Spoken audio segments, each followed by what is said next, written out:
My artwork isn't good enough. I'm not playing well enough. I need to be better. I need to be better. I need to be better. And my siblings, I feel very pressured to live up to them. I feel like they have done very much and have excelled in everything that they have done, at least. Grades and stuff like that, I'm like, what will this do to my future? And like, what if it's useful? What if someday I really need this information and I just am not fully putting in the effort that I could be? Mock trial and just like academics, because those are things that like I was pretty good at early on. These Adams High School students feel pressure, but it's a common experience for a lot of people. The pressure to be perfect includes many different factors. Volleyball, and this is because I am a captain on my travel volleyball team, so people often look to me as a leader. School and grades and such. Sports, specifically soccer. Band, I guess, my instrument. The school, for example, things like writing stuff for mock trial on extracurricular I participate in at school, or when I write things like essays for English. In 8th grade, I developed really bad anxiety due to years of consistent bullying. This pressured me to feel like I needed to be someone I wasn't. According to the American Psychological Association, there's been a 33% rise in socially prescribed perfectionism between 1988 and 2016. When academics, college, and careers are brought into the mix, Pew Research Center reveals that more than half of teens feel the pressure to have a future plan. While these worries might not seem as big of a deal, they sure can turn into one. Marcus Jackson, one of the Riley High School social workers, dives further into this idea. Like I said, it does cause that stress. As far as your physical health, your mental health can affect your physical health. So it kind of all ties together.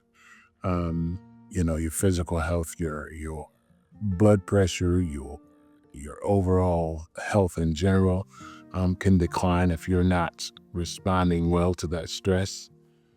Mental health is so important, especially during the teen years in high school. With this pressure and influenced factors like social media, mental health and self-esteem can drop greatly.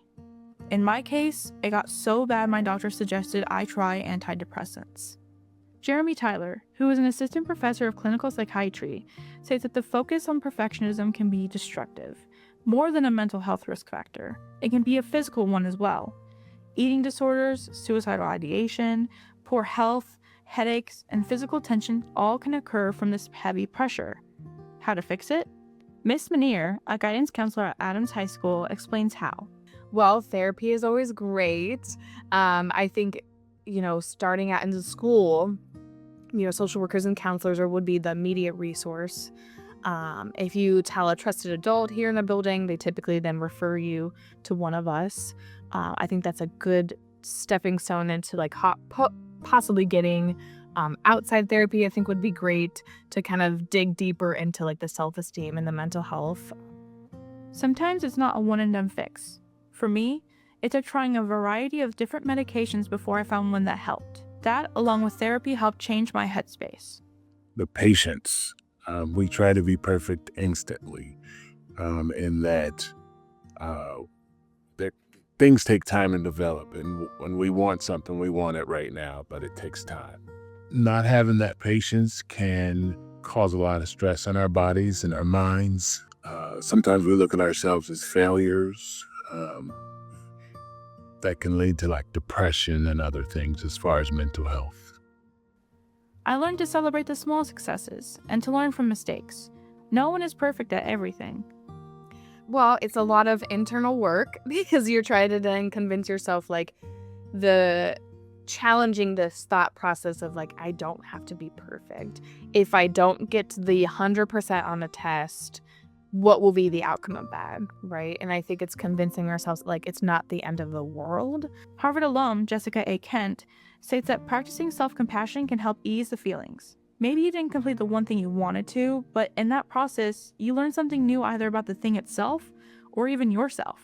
Through that, I kind of learned that I really don't need to be perfect at a subject that I clearly struggle with.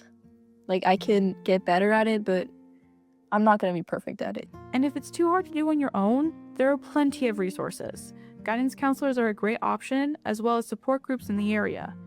Online resources like the Crisis Lifeline are also available 24/7 at 988. Even if you feel as if you're walking a tightrope, know that it's okay to slip and fall into the safety net.